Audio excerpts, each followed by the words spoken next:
Salutare lume, eu sunt Origin KTJ și de asta am revenit cu un nou video din seria mea de LEGO Star Wars review-uri.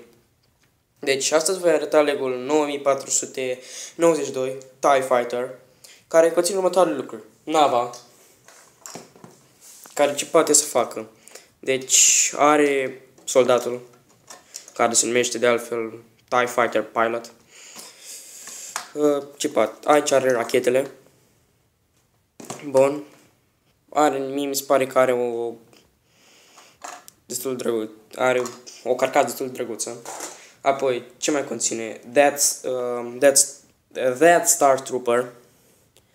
Nici nu știe ce, dar e ceva. Așa, apoi conține Imperial Officer, care e ăsta.